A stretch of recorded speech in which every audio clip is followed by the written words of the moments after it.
완전히 모든 게 준비가 다 됐습니다. 네. 로마서 개관이 이제 처음에 그, 그동안 우리가 7주 동안 한 것이요. 자기소개로부터 시작을 해서 바울의 자기소개죠. 그리고, 어, 개인 구원의 문제로 들어가서 이 사실 항상 이 로마서의 중심은 개인 구원, 그 다음에 인류 구원, 그리스도인의 삶, 요것이 세계의 주축입니다. 전체적인 것을 다 보면서 오늘은 결론이기 때문에 그래서 언제든지 우리들이 로마서를 볼 때에는 개인 구원, 그 다음에 인류 구원, 그 다음에 그리스도인의 삶. 근데 개인 구원은 세 가지로 봅니다. 죄 문제는 어떻게 해결하느냐. 그 다음에 죄 문제 다음에는 이 개인의 죄 문제, 그 다음에 칭의의 문제, 그 다음에는 구원받은 사람이 성화가 되는 문제. 그 세 가지가 개인 구원의 문제입니다. 그래서 그것을 지난번 3주 동안에 우리가 공부를 했습니다. 그러면 성화를 받은, 다시 말해서 성화의 단계에 이른 죄로부터의 자유, 율법으로부터의 자유, 죽음으로부터의 자유를 받은 그 성화에 이른 사람이 어떻게 인류 구원, 이 인류 구원은 세계 선교죠, 전도죠, 복음화 운동을 어떻게 하느냐. 그 문제가 이제 인류 구원의 문제고, 그러면서 우리 그리스도인은 어떻게 살아야 하느냐. 이것이 지난 시간까지 우리가 공부한 겁니다. 그리고 나서 오늘은 마지막으로 바울의 마지막 맺는 말을 하게 되는 겁니다. 그러니까 우리가 로마서를 항상 보실 때에는 맨 처음에 서론이 있고 그 다음에는 그 개인의 구원 문제에 들어가서 이 죄의 문제, 그 다음에 의롭게 어떻게 우리가 의로워지느냐, 그 다음에 어떻게 의로워진 사람이 성화가 되어서 거룩한 삶을 살게 되느냐. 근데 그 복음의 주제는 누구냐 그러면 예수 그리스도다. 예수 그리스도. 그것이 이제 지금 예, 개인 구원의 주제고, 그 다음에 인류 구원, 이건 세계 선교와 복음화 문제죠. 그 다음에 그리스도인의 삶.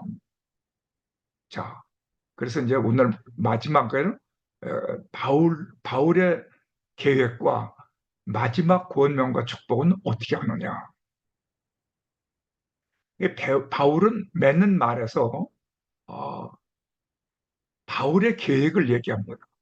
근데 그 바울의 계획을 보게 되면 하나님의 복음의 제사장 직분이라는 얘기를 합니다. 하나님의 복음의 제사장 직분. 그게 무슨 말인가? 이제 오늘 공부를 해보겠습니다.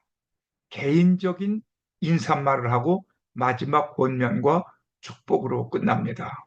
그런 다음에 오늘 그동안 첫 시간부터 오늘 일곱 번째 시간까지 한 모든 공부 내용을 한번 쭉 리뷰하는 시간을 갖도록 하겠습니다.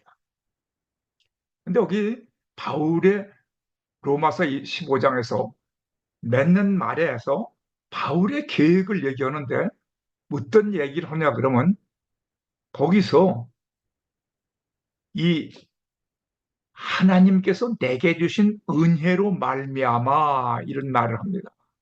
다시 말하면 자기가 된 것은 처음부터 하나님의 은혜로 됐다는 것입니다. 그래서 이 로마서 1장 1절에 제일 먼저 거기 그렇게 나오죠. 그리스도의 종된 나 바울은 사도로 부르심을 받아 복음을 위하여 특정함을 입었으니. 그러니까 바울 사도는 처음 인사도 하나님의 은혜로 시작이 된 겁니다. 그리고 지금 마지막 결론도 하나님의 은혜로 됐다. 그러니까 은혜로 시작해서 은혜로 끝납니다. 이 바울의 신앙을 우린 정말 배워야 됩니다. 그리고 신구약 성경을 통해서 바울 사도 한 사람만이 구약의 성경을 완전히 터득했다고 할 수 있는 그 사도라고 볼 수가 있습니다. 왜 그러냐 그러면 구약 성경을 중심으로 쓴 그 신약에 여러분 잘 아시죠? 21권 중에서 13권을 바울 사도가 썼습니다. 그건 무슨 의미냐 그러면 바울 사도는 특별한 은혜를 받았습니다. 제가 몇 번 얘기했죠. 천국에 올라갔다 내려온 사람은 구약에서는 모세입니다. 모세가 시내산에서 천국으로 올라가게 되죠. 그래서 한 십계명을 받고 그리고 성막과 그리고 율법을 다 받게 되죠. 모세 오경, 토라라고 그러죠. 창세기, 출애굽기, 레위기, 민수기, 신명기. 그래서 또 구약 성경의 많은 부분을 모세가 쓰게 되죠. 천국에 올라갔다 내려온 사람이 모세입니다. 그래서 하나님을 직접 만나 뵙고 천국의 상황을 보고 그 쓴 내용이 율법과 그 다음에 성막이 교회입니다. 그러니까 율법과 성막을 직접 하늘나라에서 보고 내려와서 그대로 식양을 따라서 만든 분이 모세입니다. 그런데 신약에서는 두 사람이 천국에 올라갔다 내려왔어요. 한 사람은 제일 먼저 올라왔다는 것이 바울 사도입니다.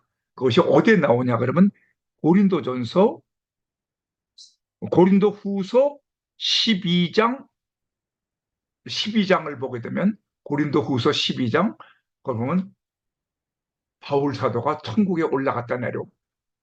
그래서 내가 그 천국에 내려 올라가서 그 모세가 본 그 식양 다시 말하면 교회를 보고 하나님을 만나고 내려와서 이 구약의 모세가 쓴 구약 성경과 그 핵심되는 그 토라를 중심으로 한 내용을 그냥 풀이해서 다시 쓴 것이 사실 그 열세권의 바울 사도가 쓴 글이라고 볼 수 있습니다. 그리고 마지막에 또 한 분이 천국에 올라갔다 내려온 사람이 있어요. 그것이 어디에 나오냐 그러면 계시록 4장을 보게 되면 사도 요한이 천국에 올라갑니다. 그래서 하나님을 또 만나게 됩니다. 그래서 구약에서는 모세, 신약에서는 바울과 사도 요한이 천국에 올라가서 직접 하늘나라를 보고 내려와서 글을 쓴 겁니다. 그런데 이 율법의 대학자이며 가말리알 문화에서 공부를 했고 다소서 태어났고 그 깊은 성경 공부를 하고 그 율법을 공부한 그 사람을 어디로 보내냐 그러면 나로 이방인을 위하여 그리스도 예수의 일꾼이 되어 여기 로마서 15장 14절에 나오죠. 하나님의 복음의 제사장 직분을 하게 하사 이방인을 제물로 드리는 것이 성령 안에서 거룩하게 되어 받으실 만하게 하려 하심이라. 이렇게 본론을 내립니다. 다시 말하면 이 바울 사도는 사실 율법 학자인데 이방인의 이방인을 위한 복음의 제사장이 됐다. 이런 얘기를 여기서 지금 15장에서 합니다. 이 말씀은 무슨 얘기냐 그러면 그리스도께서 이방인들을 순종하게 하기 위하여 나를, 다시 말하면 바울 사도죠. 통하여 역사하신 것 외에는 내가 감히 말하지 않겠노라. 다시 말하면 이방인들을 복음화시키는 이방인의 사도로 보내셨다는 것. 그것이 어디 나오냐 그러면 로마서 15장 17절에서 21절 이전에 사도행전 9장 15절에 그래서 분명히 아나니아 선지자에게 그런 얘기를 하십니다. 누가? 하나님께서 바울은 내가 이방인들을 복음화시키기 위한 내 선지자로 삼겠다. 그런데 이 사실 바울이 이방인의 선교사가 된다는 것은 참 우리 인간적으로 생각하면 모순입니다. 우리 한번 생각해 보세요. 제가 한번 이거 도표를 그려봤습니다. 이 도표는 제가 이번에 이 자료를 남기렀는데 놀라우신 하나님의 주권과 예정과 섭리를 여기서 볼 수가 있습니다. 사실 바울은 다소라는 큰 도시에서 태어나서 바리새인 중에 바리새인이요, 유대인 중에 유대인이요, 의로는 율법의 의로는 흠이 없는 자요. 그 당시에 그 가말리엘이라는 것은 뭐냐 그러면 그 문화는 쉽게 말하면 하와드 대학과 같이 율법의 인류가 되는 제사장 공부하는 대학입니다. 거기서 가말리엘 문화에서 공부한 율법학자이며 바리새인 중에 바리새인. 그러면 이 바울 사도는 율법의 대가니까 어디에 선교사로 나가야 되느냐 그러면 선교사가 아니라 그 가르치는 자 교수로 나가야 되냐 그러면 예루살렘 회당에 예루살렘 회당에는 누가 모입니까? 율법주의자 여기 나오죠. 율법주의자 바리새인들이 가장 많이 모이는 곳이 예루살렘 회당 아닙니까? 그러면 거기에 학자로 가서 강의를 하라 그러면 아마 바울이 A급 학자가 될 거예요. 근데 하나님께서는 방법이 다릅니다. 너 바울 너 예루살렘으로 가지 마. 너는 어디로 가냐 그러면 이방인으로 가. 근데 이방인으로 간다면 거기는 율법에 대해서는 완전 무식한 사람입니다. 율법을 아예 몰라요. 그리고 그 이방인들은 다른 종교를 가진 사람이라 이 유대교의 율법에 대해서는 한자도 모르는 거기에 가서 너는 선교사가 되라. 그래서 이렇게 율법 학자인 바리새인을 어디로 보느냐 그러면 전혀 모르는 안디옥 이방 교회, 거기도 이방인들이 중심으로 된 교회가 있었어요. 그 교회에 가서 전도사 생활하다가 거기서 선교사로 파송을 받습니다. 그리고 이 이방인 선교사가 되니까 그동안 자기가 공부하고 연구하고 그냥 노력했던 가말리엘 문화에서 공부했던 그 대학자입니다. 이 사람은 그 율법 학자가 이방인들에 가서 뭐 율법을 얘기하면 뭐 압니까? 아예 아무것도 모르니까 누구만 의존하게 됩니까? 평생에 공부한 율법을 다 버리고 자기 지식을 의존하지 않고 오직 성령의 능력으로만 의지해가지고 이방인들을 복음화 시키려고 할 때 뭐가 필요합니까? 그건 성령만 의지할 수밖에 없습니다. 이 하나님께서는 바울 사도의 지식이나 바울 사도의 어떤 공부한 모든 그 학문적인 배경을 사용하지 아니하시고 누구만 의존하라고요? 성령만 의지하도록 만들었습니다. 그래서 바울과 바나바를 거기서 안디옥 교회에서 선교사로 파송을 받습니다. 그래서 바울 사도는 여기 보세요. 바울 사도가 고린도전서 2장 1절부터 5절을 보게 되면 내가 심히 떨어노라. 이 주의 복음을 전하는데 성령의 나타남과 성령의 능력이 역사하지 아니하시면 나는 아무것도 할 수가 없는 사람이 되고 말았습니다. 성령의 은사, 성령의 열매가 있어야만 나는 합니다. 내가 알고 있는 그동안 공부했던 모든 율법적인 그 박사죠. 율법의 학자고 박사고 모든 것들은 다 배설물로 여기고 나는 온전히 예수 그리스도와 성령만 의지하고 사도가 되겠습니다. 하나님께서는 그렇게 주권적으로 사용해 주셔요. 인간 사용하지 않습니다. 인간의 이 세상에서 뭐 뜨뜻미지근하게 공부한 그런 실력 같은 거 인정 안 합니다. 그래서 바울은 이방인의 사도를 보내고 베드로는 누굽니까? 베드로는 갈릴리 바다에서 고기 잡던 무식한 어부입니다. 아마 자기 이름이나 제대로 썼는지 모르겠어요. 그런데 이 베드로는 어디로 보냈어요? 명령하셨습니다. 율법주의자와 바리새인들이 제일 많이 모이는 예루살렘 회당으로 가서 복음을 전하라. 그러니 거기 가서는 이 대학자들, 바울이 갔으면 꼭 좋겠죠. 받고 갔으면. 그런데 하나님은 베드로, 무식한 베드로는 학자들이 모여있는 예루살렘 회당으로 보내고, 바울은 무식한 이방인들이 선교하는 선교지로 보냈습니다. 왜 그랬을까요? 거기 가서도 너 네가 증거할 것이 뭐냐? 너 예수 증거해야 되는 거 아니야? 복음 증거해야 될 거 아니냐? 그런데 그 복음과 예수를 증거하는 거는 내는 가말리엘 문화에서 공부한 그 이론 가지고 가르치는 거 아니야. 네가 배운 거 있지? 무식하지만 베드로는 예수 그리스도와 3년 반 동안을 함께 살았습니다. 그리고 부활하신 예수 그리스도를 직접 만나서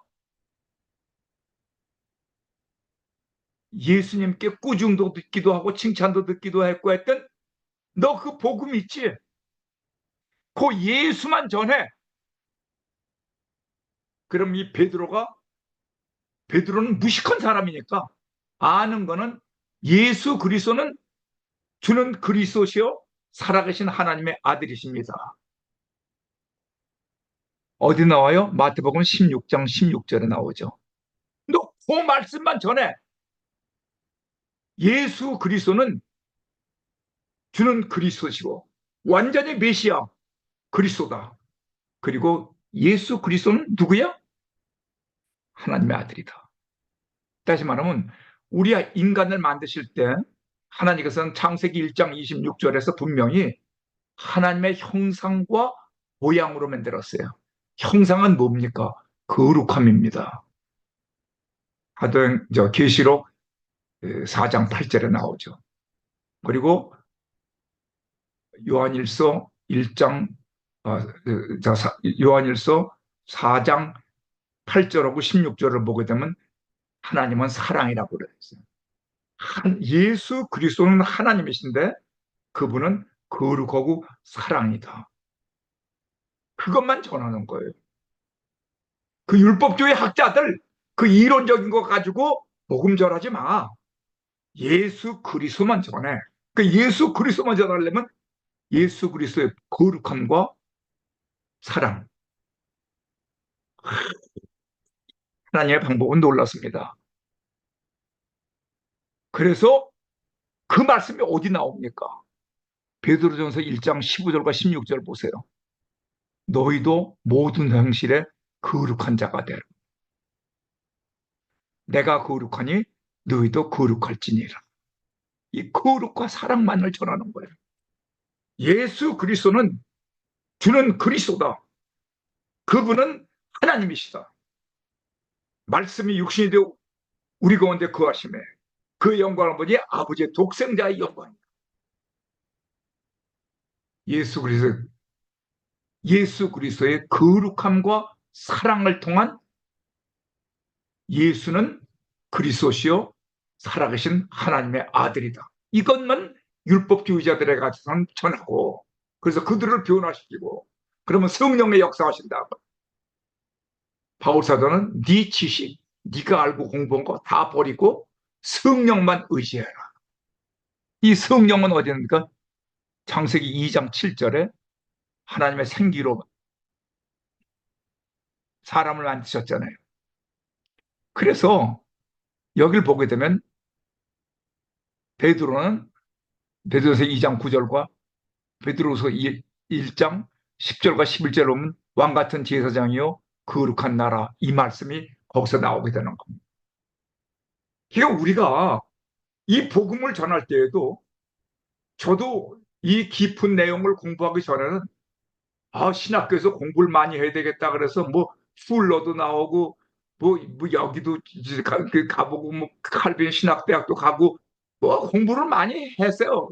저 나름대로.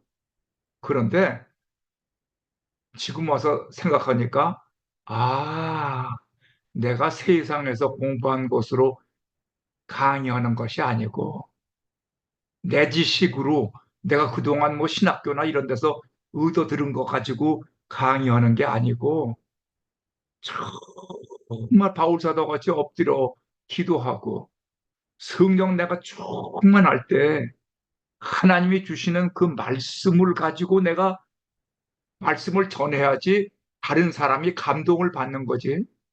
내 지식이나 알량한 내 뭐 좀 안다고 보고 떠들다가는요, 사람한테 욕밖에 먹을 것이 없어요. 나는 죽고 내 안에 사신 그리스도가 말씀하시도록 해야 됩니다. 이걸 지금 여기서 그것이 놀라우신 하나님의 주권과 예정과 섭리라는 겁니다. 그래서 바울 사도는 이방인으로 베드로는 무식한 베드로는 예루살렘 회당으로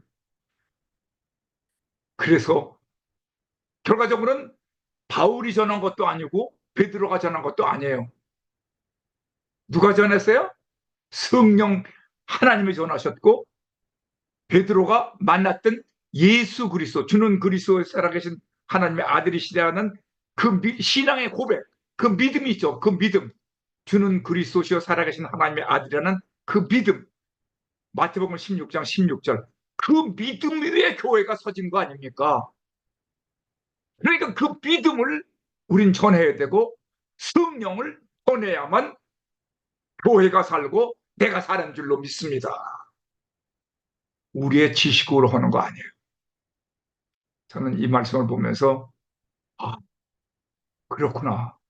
그래서 바울의 인사와 그것은 여기서 이제 지음제를 하고 그래서 다시 한번 그것이 결론이에요. 결과적 베드로의 결론, 바울의 결론. 그리고 나서 이제 우리는 다시 한번 로마서 전체를 통해서 한번 우리가 그동안 공부한 모든 내용들을 한번 다시 한번 검토해 보자. 왜 그러면 그 뒤는 개인적인 인사이기 때문에 개인적인 인사는 개인적인 인사도 사실 깊은 내용이 있습니다. 근데 여기서 강의하기에는 너무 시간이 짧아요. 그래서 그것은 개인적인 인사는 여러분이 보시고 우리 이번에 저희 1장부터 16장까지 한번 전체를 다시 한번 복습하도록 그렇게 해 보겠습니다. 바울 사도는 이 자기 자신을 너무나 잘 알아요. 그래서 자기 소개를 할 때 제일 먼저 나와서 하는 말이 뭡니까? 로마서. 아무튼 로마서 이번에 우리가 공부를 하셨으니까 이 로마서에 대해서는 완전하게 알아요. 바울 사도는 로마서 1장 1절에 예수 그리스도의 종된 나 바울은 사도로 부르심을 받았다. 그것이 로마서 1장 1절입니다. 그러니까 자기 소개를 제일 먼저 합니다. 다시 말하면 자기의 주체성을 알아요. 바울 사도가 사는 이 사도로 살고 선교사로 살고 또 복음 증거자로 사는 내 삶의 의미는 예수 그리스도의 종이다. 그런데 사도로 부르심을 받았다. 그래서 하나님의 복음을 위하여 나는 하나님께 택정함을 입은 사람이다. 할렐루야. 이것이 바울 사도의 자기의 정체성입니다. 그러니까 우리도 너 왜 사니? 그럼 바울 사도와에서 그걸 배워야 돼요. 너 왜 사니? 왜 밥 먹니? 왜 교회 나가니? 왜 공부하니? 다른 거 얘기할 필요 없어요. 예수 그리스도 종된 나 바울은 사도로 부르심을 받아 하나님의 복음을 위하여 특정을 입은 사람이다. 나 왜 사느냐? 나는 하나님께 빚진 자야. 그래서 종이야.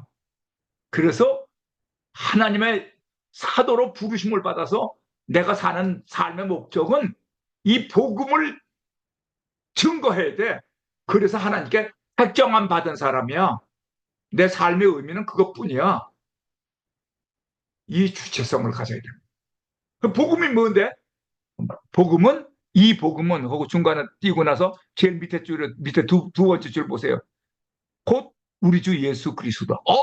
복음은 뭐야? 복음은 예수 그리스도다. 예수 그리스도의 복음을 위하여 나는 특정함을 입은 사람이야. 다른 거 아무것도 없어.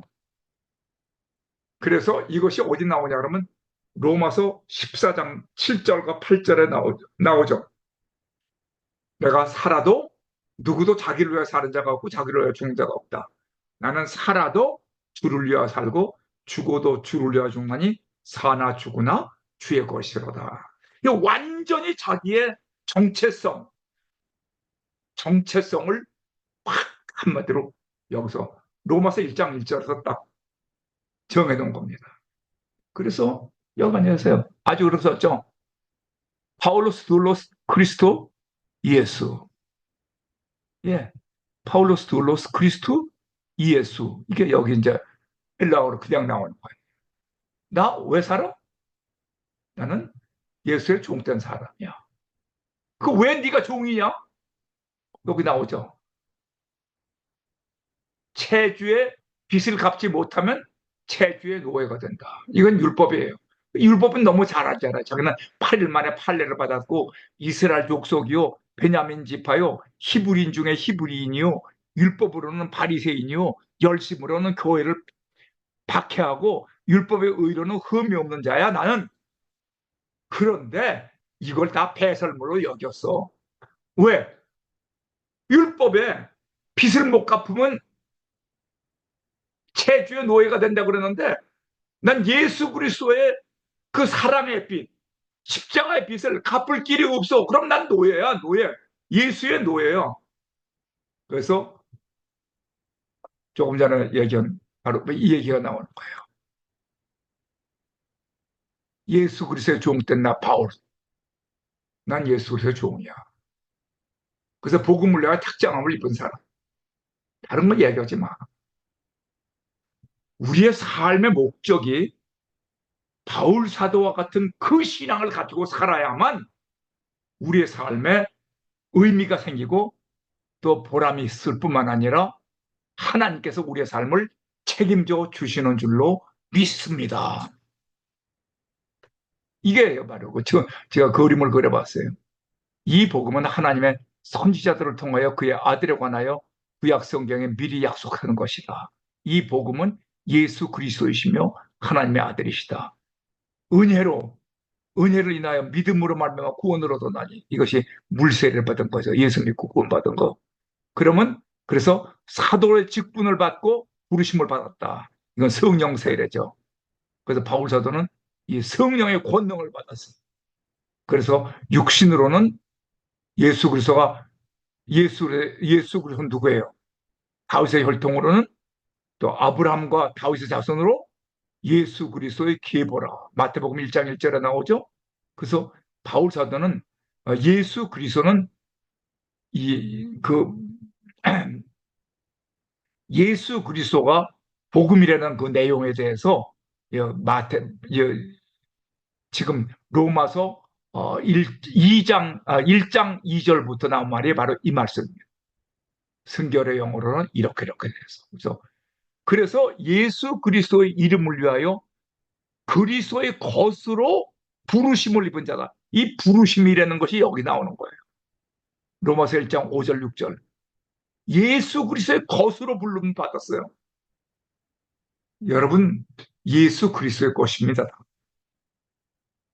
그래서 죽은 자들 가운데서 부활하사 능력으로 하나님의 아들로 선포되셨으니 그런 말만 우리가 은혜와 사도의 직분을 받아 은혜로 구원을 받았지만 이제 부르심을 받아서 사도의 직분까지 받았으니까 그의 이름을 위하여 모든 이방인 중에서 믿어 순종케 하사 은혜와 평강 가운데 하나님의 사랑하심을 받고 성도로 부르심을 받은 자이니라. 여러분, 이 바울 사도와 같은 이 굳건한 믿음을 가져야 돼요. 그래서 다시 한번 하나님의 주권과 예정과 섭리를 보게 되면 하나님의 주권적 선택은, 근데 이거 바울 사도가 하나님 택한 거 아니에요.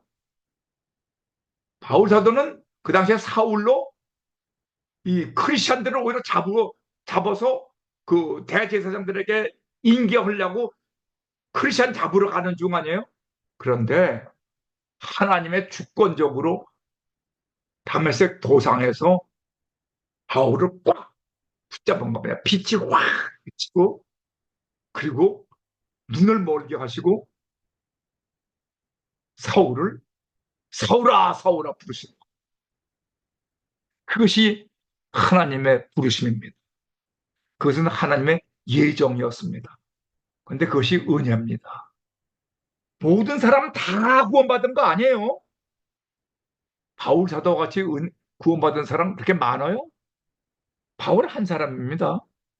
그것이 뭐냐 그러면 그 리미티드 어턴먼트, 제한적 구원입니다.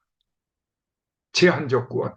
칼빈의 5대 강령 중에서 세 번째 강령이 바울 사도의 그저 제한적 구원입니다. 그러고 은혜를 주시고 믿음을 주시고 구원해 주셨어요. 근데 여러분이나 저도 사실 바울과 같이 직접 빛을 바라보지는 못했지만 우리도 이 많은 사람 가운데 택함을 받아서 ANC 성도가 되고 ANC 장로님이 되고 권사가 되고 집사가 되고 이 성도가 되게 해주신 것은 하나님의 은혜와 믿음과 구원의 특별하신 하나님의 예정과 하나님의 택하심, 아무나 되는 거 아니에요. 믿지 않는 사람이 더 많아요. 그리고 구원받은 다음에 그다음에 어느 쪽을 보게 되면 하나님의 섭리, 하나님의 사랑이 있죠. 하나님의 긍휼을 주시고 하나님께서 우리를 그 사도의 바울에게는 사도 직분을 줬지만 우리에게는 ANC 교회 장로, 권사, 집사, 무슨 뭐 성도 이런 직분을 주시고 지금 하나님께서 불러 주셨다는 거예요. 그러니까 바울과 똑같아요, 우리도.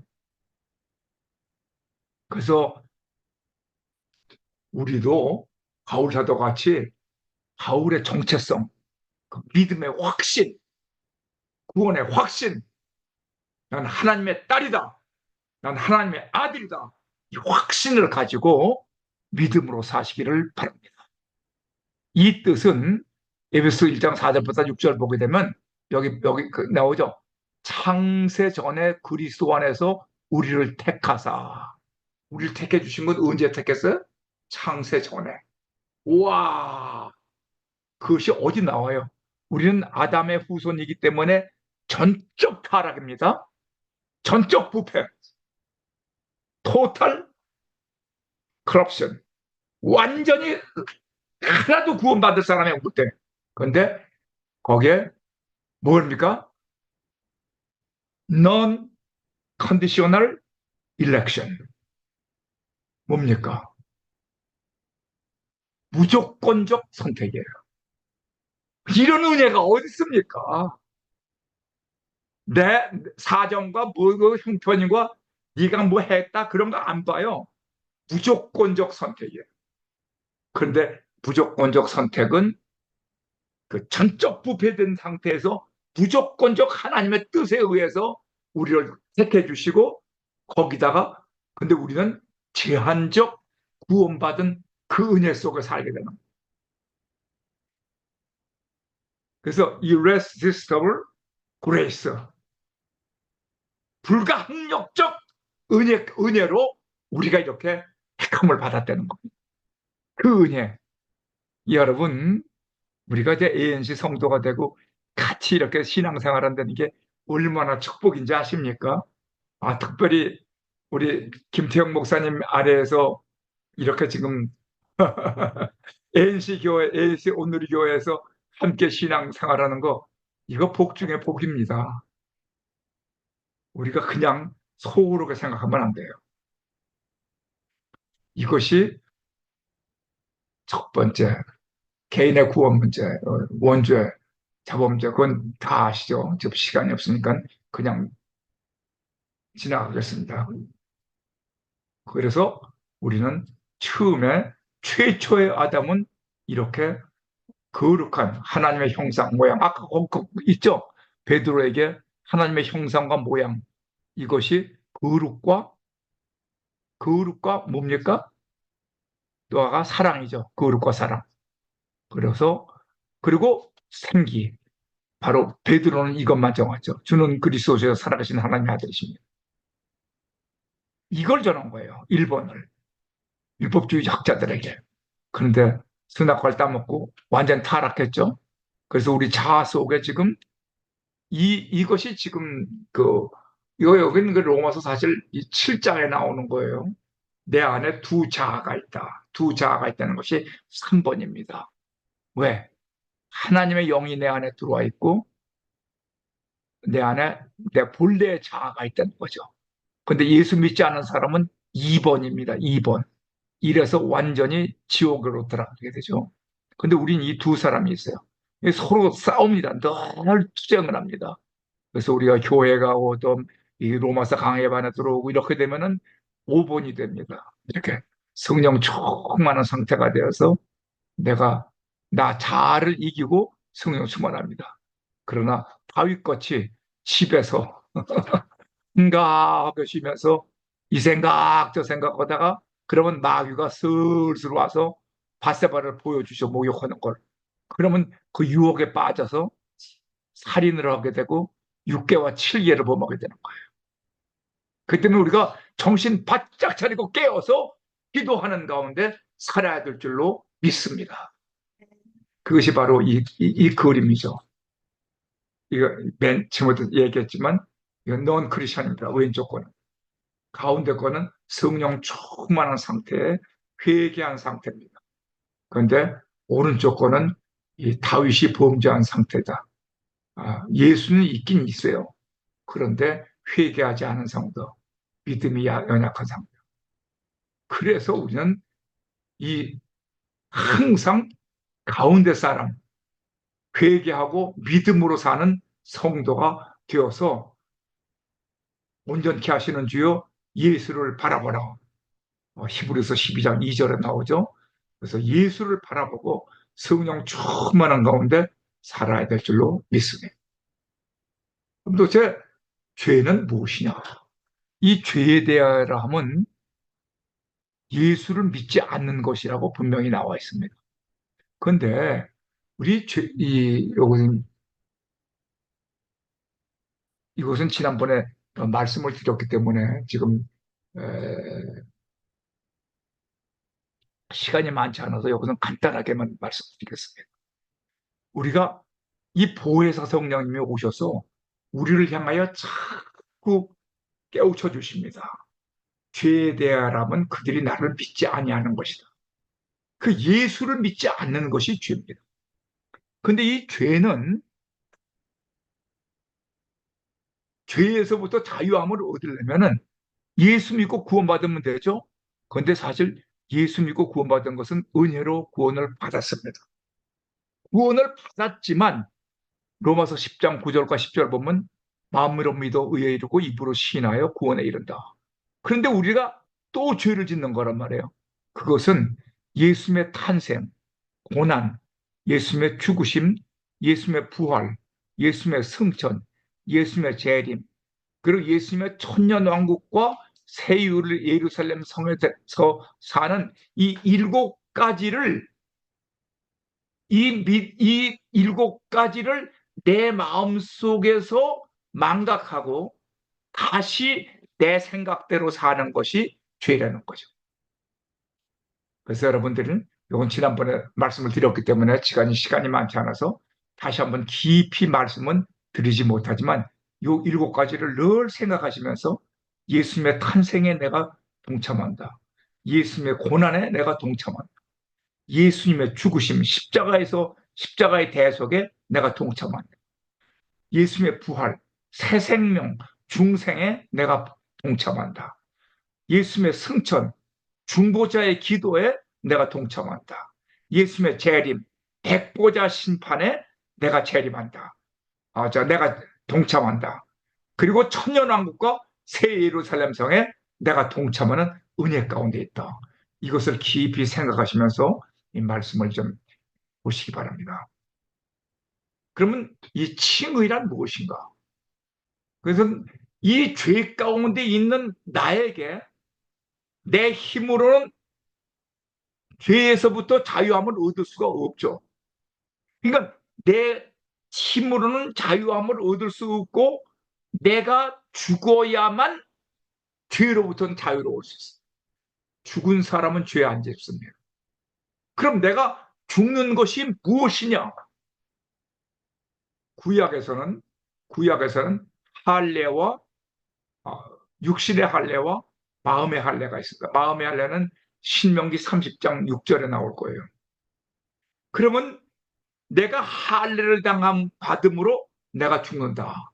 근데 할례만 받았지 내가 실질적으로 죽은 생활을 안 해요.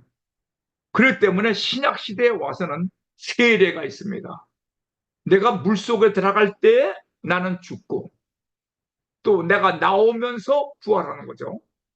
그리스도와 함께 죽고 그리스도와 함께 부활한다.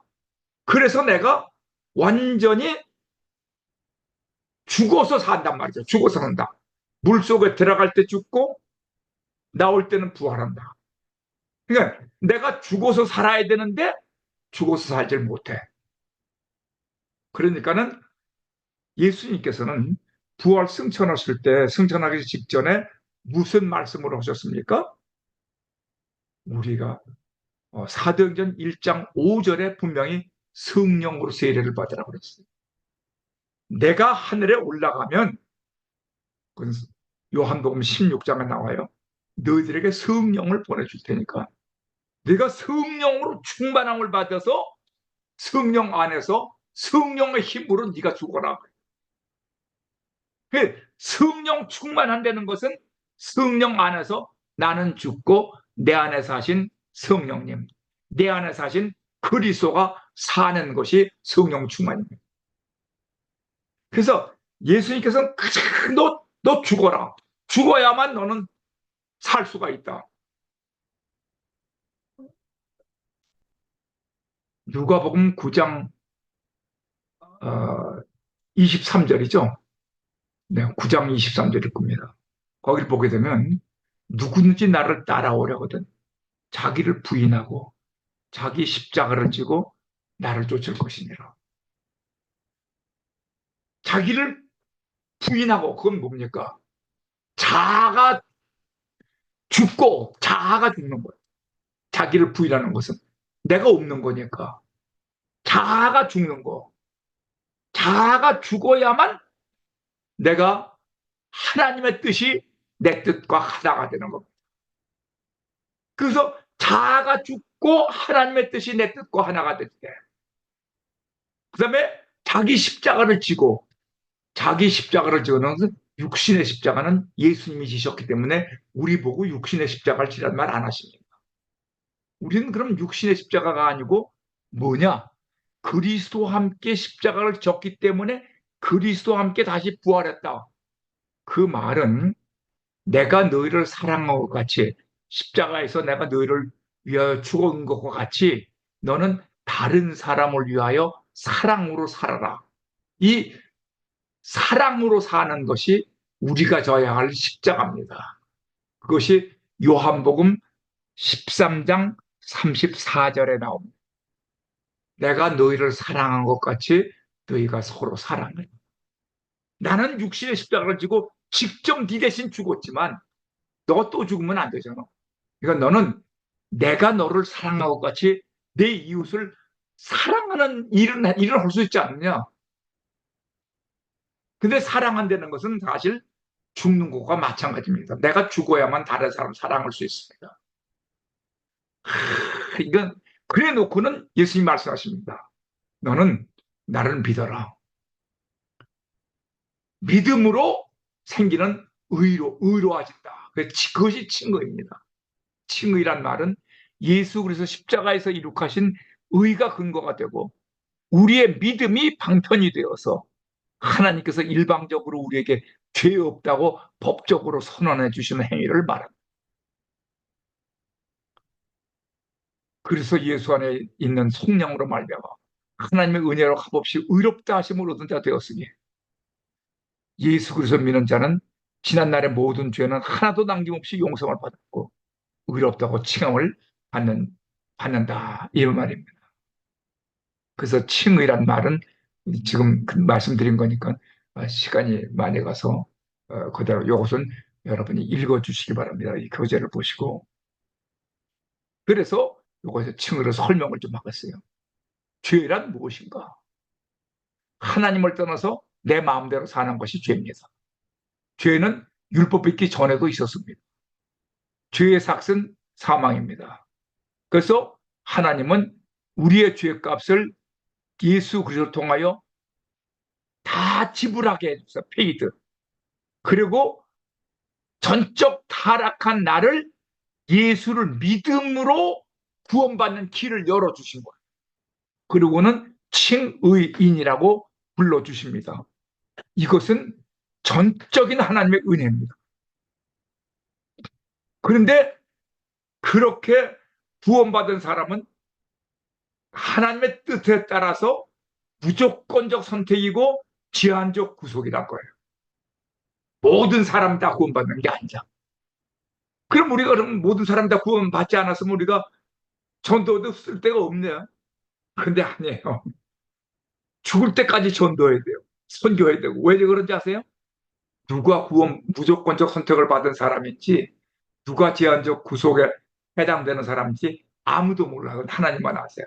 그러니까 우리는 그 사람이 죽을 때까지 전도하고 그 사람이 죽을 때까지 선교하는 거예요. 근데 그 사람이 죽을 때까지 안 믿었다. 그러면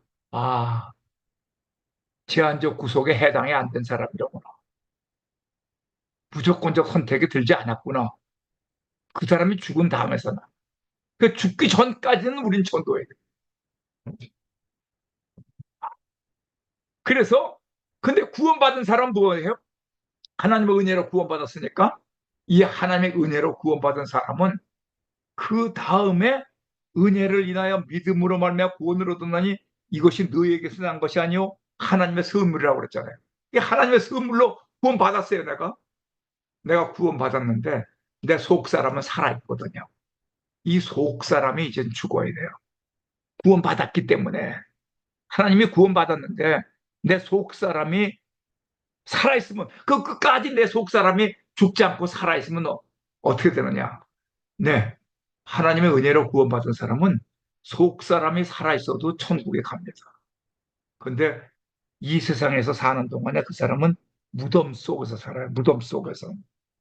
다시 말하면 부활의 소망을 갖지 못하고 살아요. 신앙생활을 하면서도 짜증내고 신앙생활 하면서도 자기 욕망대로 살고 안목의 정욕, 육신의 정욕, 이상의 대로대로만 살고 그냥 그렇게 살면 비참하게 살다가 그게 부끄러운 구원이라는 거죠. 그렇기 때문에 교회 생활, 신앙 생활, 말씀 생활, 기도 생활을 하게 되면 자아가 죽게 돼요. 자아가 죽어서 그래서 바울 사도가 얘기했잖아요. 나는 날마다 죽노. 이 영적 무덤이라는 거예요. 영적 무덤. 내가 지금 혈기를 부리고 살고 있지 않나? 내 욕망대로 살지 않나? 내 욕종대로 살고 있지 않는가? 내 욕심대로 살고 있지 않는가? 영적 무덤에서 부활하지 못하는 거예요. 부활. 이 부활을 해야만 이게 초실절입니다. 초실절. 그 불강력적인 은혜예요. 성도가 나왔지만 이 부활의 신앙을 가져야 돼요. 부활의 신앙을 갖게 되면은 그때는 성령 세례, 성령 충만, 그 다음에 사도의 직분, 전도의 직분, 이 사명자가 돼 부르심을 받은 자. 우리 교회 명칭이 요새 그 표가 부르심 아닙니까? 부르심을 받은 자, 사명자, 산 제물이 되어서 살아서 순교하는 것이에요. 내가 내 예루살렘과 같이 살아. 그러면 이 사는 사람들이 참으로 자유로우려면 어떻게 지금 말씀드린 겁니다. 이 성령 세례를 받아요. 죄로부터의 자유, 죄로부터의 자유. 그것은 내가 죽어야 된다. 할례, 마음의 할례, 물 세례, 성령 세례, 이게 다 죽는 겁니다. 육체가 죽고 영과 혼이 죽고, 그 나는 죽고 내 안에 사신 그리스도가 다시 살아서 역사하는. 그래서 내 안에 사는 사람은 내가 아니고 그리스도. 그것이 갈라디아서 2장 20절 아닙니까? 나는 그리스도와 함께 십자가에 못 박혔나니 죽었다 그죠. 이제는 내가 산 것이 아니라 내 안에 사신 그리스도께서 사시는 것이라.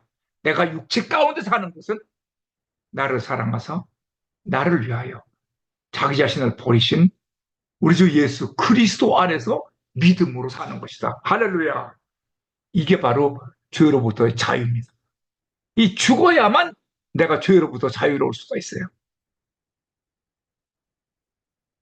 그래서 이 죄로부터 자유로운 것은 육체적인 할례. 이거 지금 아까 말씀드린 거니까 그냥 지나가고. 그 성경에는 세 가지 죽는 자가 있다고 그랬죠. 육체가 죽는 자, 일반적인 죽음입니다. 육체와 영혼의 분리. 육체는 살아있으나 성도의 혼이 죽은 자가 있어요. 육체는 살아있어요. 세인트. 이 성도의 혼, 자아가 죽은 자입니다. 자아가 파쇄된 자. 이 선악과를 하나님께 반납한 자. 이것이 성도입니다. 그리고 육체는 죽었는데 자아가 죽지 않고 끝까지 하나님을 배반하고 산 사람 있죠? 믿지 않는 사람. 그것은 둘째 사망에 이르러서 지옥에 들어가요. 율법으로부터 자유는 뭐냐? 율법으로부터 자유는 율법은 행함으로써 의롭다는 것이죠. 그런데 행함으로 의로워질 사람은 아무도 없죠. 그 믿음의 주요 온전하신 예수를 바라보자. 이 율법으로부터 자유로우려면 예수를 바라보면 됩니다. 그것이 히브리서 12장 2절에 나오죠. 그런데 여기 민수기 21장 8절과 9절을 보게 되면 뱀에게 물린 자가 장대 위에 달린 노뱀을 쳐다본 적 모두 살더라. 불뱀에게 물린 뱀에게 물린 사람이 장대에 달려있는 노뱀을 보니까 살더라. 그럼 민수기 21장을 보게 되면 거기 내용이 자세히 나오죠. 이 말씀은 무슨 얘기냐 그러면 여기 이게 나와요. 이 노뱀. 이 노뱀 얘기는 무슨 얘기냐 그러면 여러분 아실 거예요. 요한복음 3장 14절부터 16절까지를 보게 되면 거기 예수님이 내가 노뱀에 달릴 것이다. 장대에 달릴 것이다. 다시 말하면 장대에 달리는 것은 십자가에 못 박혀 죽으실 거다. 그러죠. 예수님이 십자가에 못 박혀 죽으신다는 것은 우리의 죄를 대속하시기 위하여 십자가에서 못 박혀 죽으시죠. 그런데 사실 예수를 십자가에 못 박아 죽인 그 사람은 대제사장도 아니고 바리새인도 아니고 빌라도도 아닙니다. 그 뒤에서 역사는 사탄입니다. 그 사탄이 그들의 마음을 충동질해서 예수를 죽게 한 거거든요. 그래서 예수를 죽이면 될 줄 알았는데 예수를 죽이고 보니까 예수님은 죄가 없으신 분이에요. 사탄은 죄 있는 자들은 사탄이 마음대로 움직일 수가 있습니다. 마음대로 형을 내릴 수가 있습니다. 그런데 죄 없는 예수님은 죄가 없으시기 때문에 죽었다가 다시 살아납니다. 왜? 죄만을 다스리는 것이 사탄인데 죄가 없는 예수님은 죽일 수가 없잖아요. 그 죄 없는 사람을 죽여놓으니까 죄 없는 예수님을 죽인 그 죄싹을 사탄이 받아야 되잖아요. 그래서 사실 십자가에서 예수님이 돌아가시는 그 순간 사탄은 예수님을 죽인, 죄 없는 예수님을 죽인 그 죄값으로 사탄이 죽었습니다. 이게 죽은 사탄입니다. 그래서 이 불뱀에게 물린 사람이 저 노뱀을 바라보라 모세가 얘기했을 때 그 노뱀을 바라보는 믿음만 있으면은 구원을 받는다고 해요. 근데 노뱀도 노뱀 바라보면 내가 이 불뱀에게 물린 사람이 살 거야. 아유 나는 죽을 수밖에 없어. 그러고 노뱀 안 바라본 사람은 죽습니다.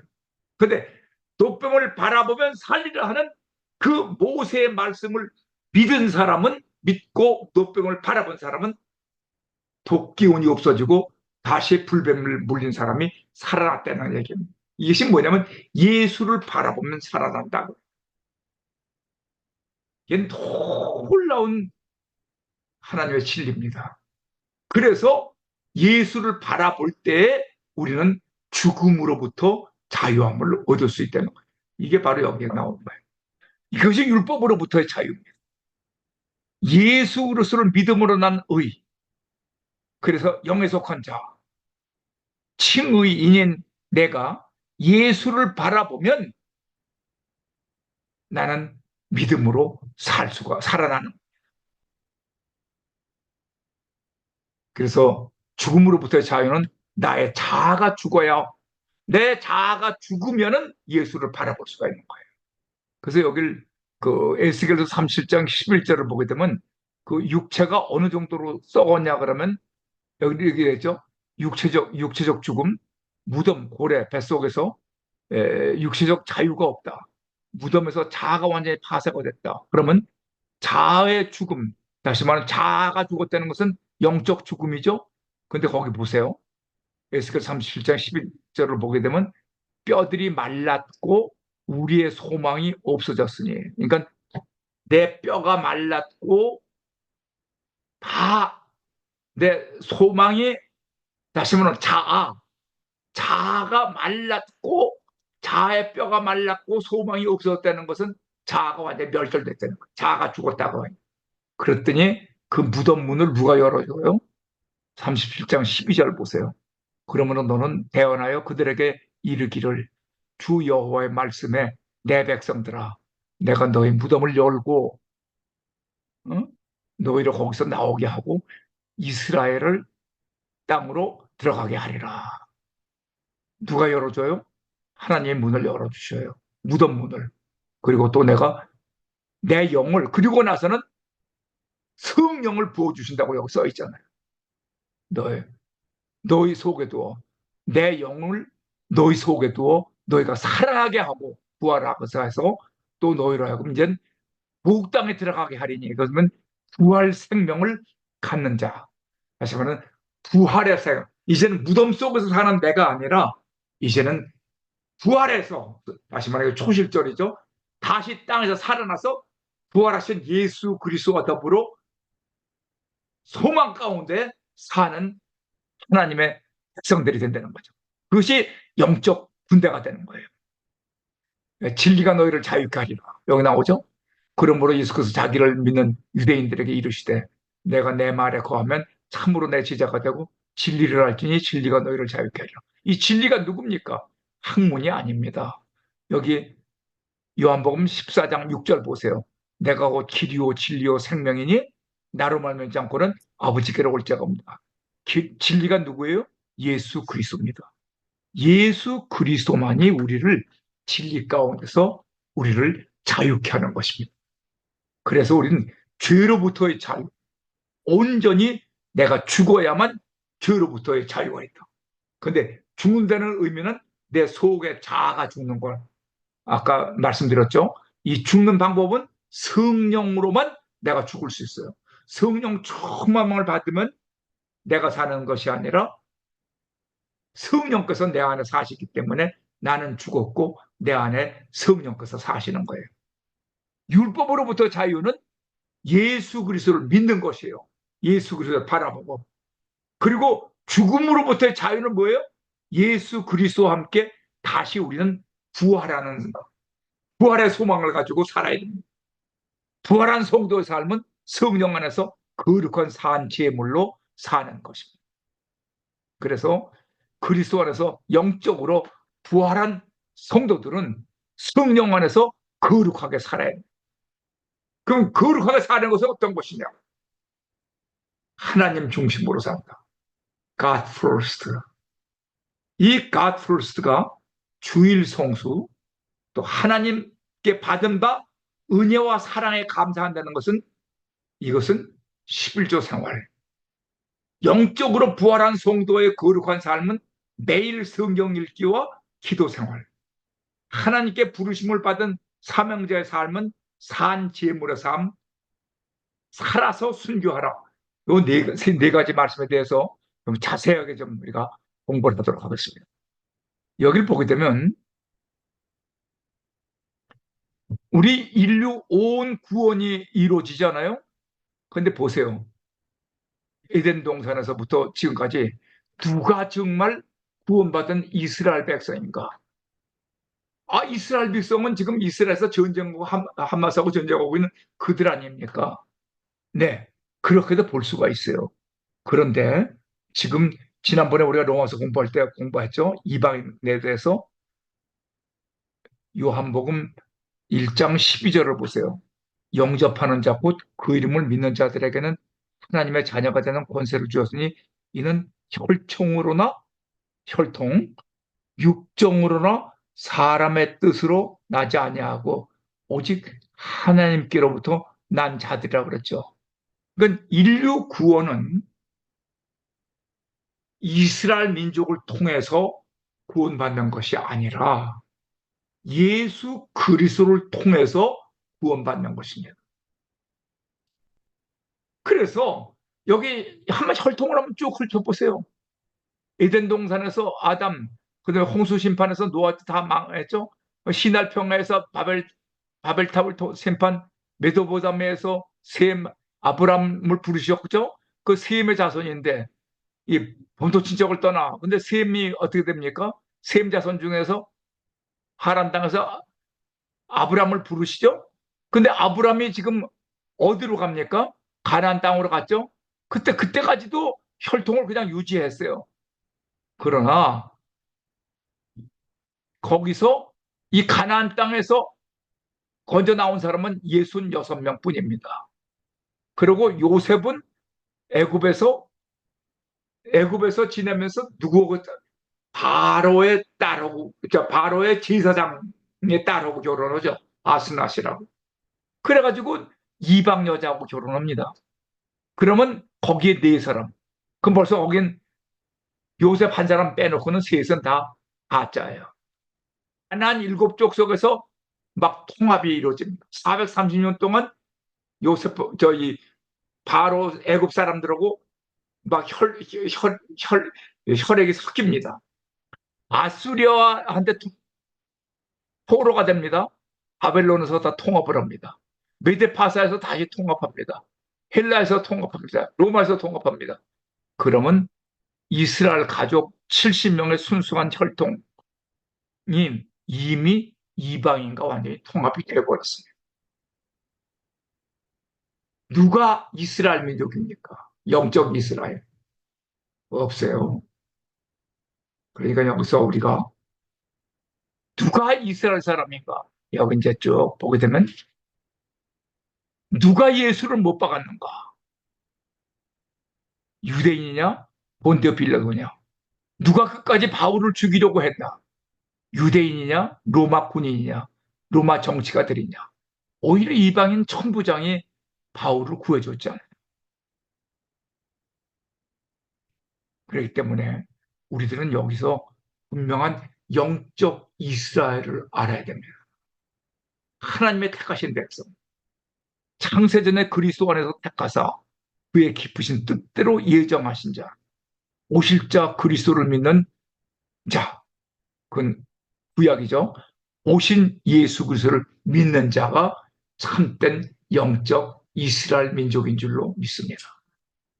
그래서 이스라엘과 이방인 누가 구원받은 이스라엘 사람인가? 지금 한번 이걸 쭉 한번 정리해 봤어요. 이스라엘과 이방인, 할례를 받은 자, 율법을 받은 자, 믿음을 받은 자, 예수님 하나님의 은혜와 믿음을 선물로 주셨다고 그랬습니다. 그래서 예수님 택함을 받고 구원을 받은 유대인과 이방인 그 중에서 누가 참된 이스라엘인가? 하나님은 천지를 창조하실 때 빛을 창조하셨습니다. 그리고 어둠이 어둠의 세상에 빛이 있으라. 빛을 창조하신 건데 빛이 있으라 하는데 이건 여기 아래는 제대로 되는데 위가 첫날의 빛은 창조가 아닙니다. 이것은 있으랍니다. 있으라. 요 아래줄이 맞아요. 세상에 빛이 있으라. 왜냐면 이 첫째 날 빛은 하나님, 예수님을 얘기합니다. 이건 제가 수정하도록 하겠어요. 그리고 둘째 날, 셋째 날에는 생명을 창조하셨습니다. 죽음의 세상에 생명을 창조하셨습니다. 첫째 날은 빛이 있으라. 셋째 날에는, 다섯째, 여섯 날은 생명을 창조. 그리고 첫째, 둘째, 셋째 날은 갈라 놓으셨습니다. 속된 것과 거룩한 것. 하나님의, 그리고 넷째 날에는 하나님의 형상과 모양과 생기로 사람을 창조하셨습니다. 다시 말하면, 거룩, 누굽니까? 하나님의 모양입니다. 사랑, 하나님의 생기입니다. 하나님의 모양입니다. 형상은 거룩이고, 생육하라, 번성하라, 충만하라, 정복하라, 다스리라. 우리가 해야 할 일은 이 사역입니다. 하나님의 형상과 거룩, 하나님의 모양, 아가페 사랑, 하나님의 생기, 성령을 생육하고 번성하고 충만하고 정복하고 다스려야 하는 것. 그래서 일곱째 날, 이것이 주님의 날이죠. 안식일. 그때 복을 주십니다. 거룩하게 하셨습니다. 그리고 주님 안에서 안식하도록 하셨습니다. 이것이 하나님께서 하신 일이에요. 보세요. 그렇기 때문에 우리는 빛이냐 어둠이냐, 생명이냐 죽음이냐, 거룩한 것이냐, 다시 말하면 하나님이냐 속된 것 세상이냐, 예수 그리스도냐 세상 사탄이냐, 하나님의 자녀냐 마귀의 자녀냐, 예수를 믿는 성도냐 믿지 않는 불신자냐, 하나님 중심이냐 나 자아 중심이냐, 너는 선악과를 하나님께 반납했느냐, 이 잔을 마시겠느냐, 십자가를 지겠느냐. 육신의 십자가는 예수님이 지셨지만 우리는 사랑의 십자가를 져야 합니다. 너는 어디에 속한 사람이냐, 구별된 성별된 삶을 살고 있느냐. 이게 지금 우리가 교회에서 신앙생활하는 겁니다. 그런데 이것을 뜨뜻미지근하게 사는 교회가 있었어요. 7교회 중에서 제일 마지막 교회가 라오디게아 교회가 바로 그렇게 뜨뜻미지근한 교회입니다. 그래서 뜨겁지도 않고 차갑지도 않으면 내가 뭐 한다고 그랬어요? 토해내겠다고 그랬어요. 오늘날도 우리 교회 성도들이 뜨뜻미지근하면 라오디게아 교회 같이 하나님이 토해내 버리신다고 그랬어요. 우리는 분명하게 살아야 됩니다.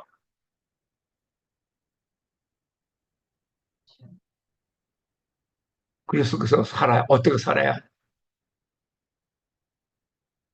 네 가지입니다. 주일 성수. 우리는 어떤 일이 있어도 주일 성수해야 됩니다. 왜? 주일은 뭐 하는 날이라고 그랬어요? 아까 세 가지죠. 하나님께 복 받는 날입니다. 이 세상 복 아닙니다. 이 세상에서 말하는 복, 뭐 팔복이라고 그러나? 그런 거 아니에요. 하나님이 주시는 복은 어디에 나오냐 그러면 에베소서 1장 3절에 나옵니다. 하나님의 신령한 복입니다. 에베소 1장 3절 보세요. 하나님의 신령한 복. 근데 거기는 그 복은 하나님이 주시는 그 복은 예수님이 말씀하시는 마태복음 5장에 나오는 팔복입니다. 바로 그 복. 이 복을 우리가 받아야 돼요. 그리고는 주일만 성수하는 것이 아니라 주일날 나가서 거룩하게 살 수 있는 능력을 받아야만 일주일 동안 거룩하게 사는 겁니다. 주일날 가서 복 받고 그 다음에 뭘 받아요? 거룩하게 살 수 있는 능력을 받아야 돼요. 능력을 받아야, 거룩하게 살 수 있는 능력. 그리고 거룩, 또 한 가지는 마지막으로는 안식하라 그랬죠. 주님 안에서 안식할 수 있는 능력도 받아야 됩니다. 이 능력도, 그 안식하는 능력도 받아야 돼요. 그래 일주일 내내 안식할 수 있지. 뭐 주일날만 뭐 안식하고 다른 날은 안식 못하면 됩니까? 그래서 주일날은 능력 받는 거예요. 복 받고 능력 받는 거예요. 거룩하게 사는 능력, 안식할 수 있는 능력. 그리고 11조 생활은 구약 생활과 연결시키지 마세요. 예수 안에서 새로운 피조물 됐습니다. 하나님께 받은 바 은혜와 사랑의 11조를 바쳐야 됩니다.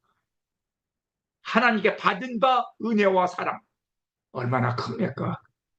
십자가의 사랑, 하나님께서 부활의 사랑, 아, 그 받은 바 은혜와 사랑, 무조건적 선택, 제한적 어, 구속, 불강력적 은혜, 성도의 견인, 이 받은 바 은혜, 그 사랑의 11조를 바치려는 거예요.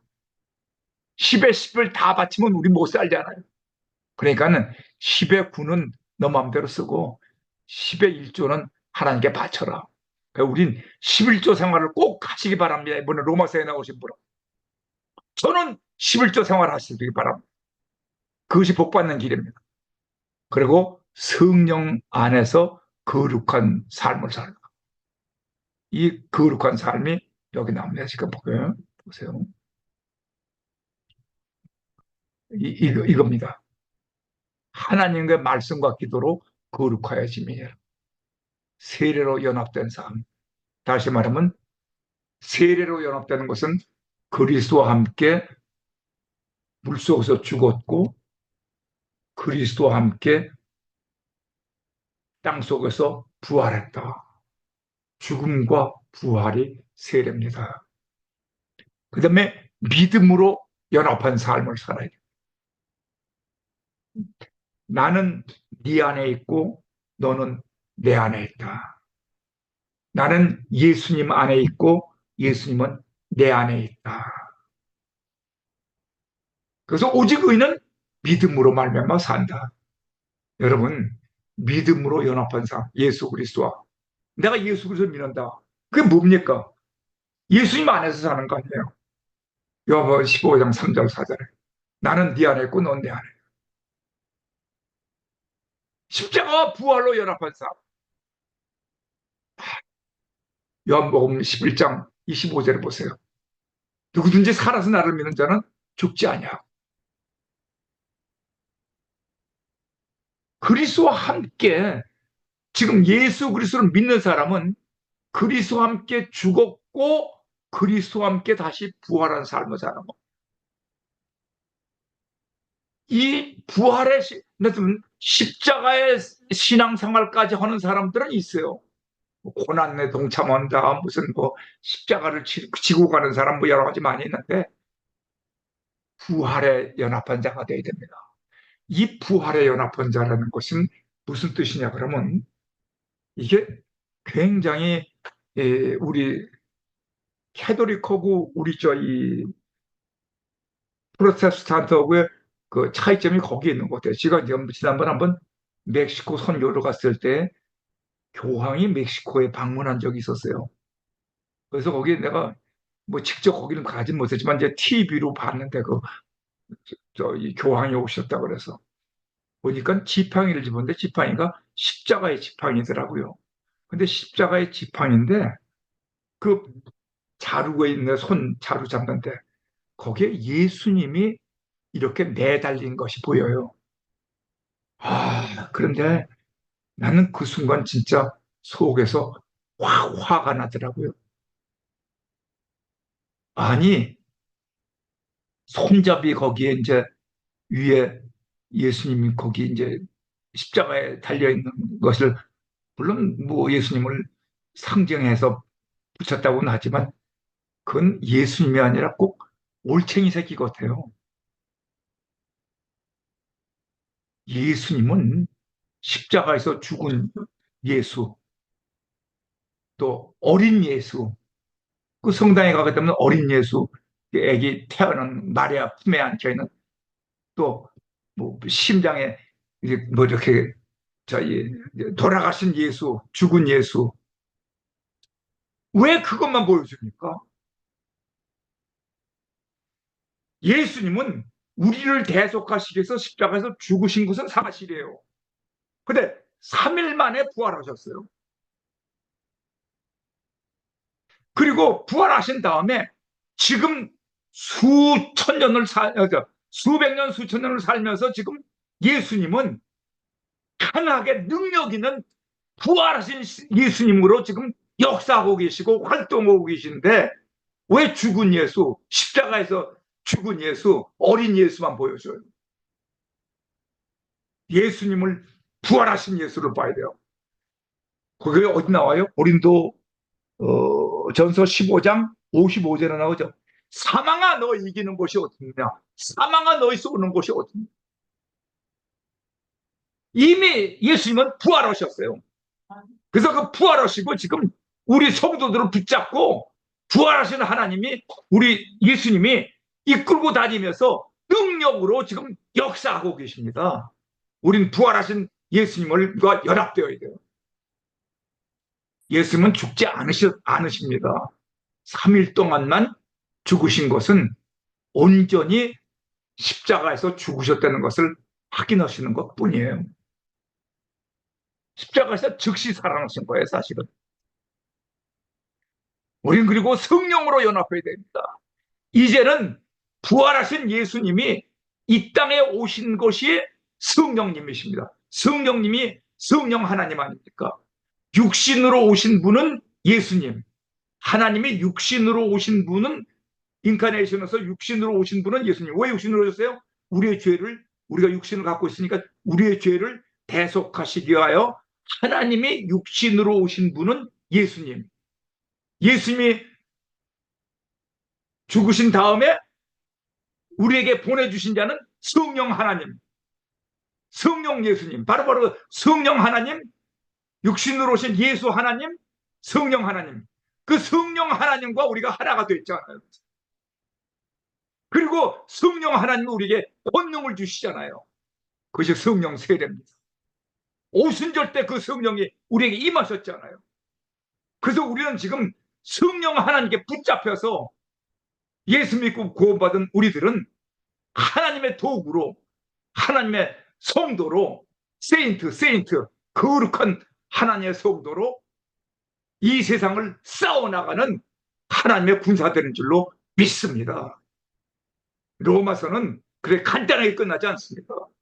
우리 능력자로 바울 사도가 이방인을 복음화시키고 베드로가 유대인들을, 율법자들을 복음화시켰듯이 우리는 성령의 힘을 받아서 이 땅을 복음화시키는 복음의 일꾼들이 되시기를 주의 이름으로 축원합니다. 아멘.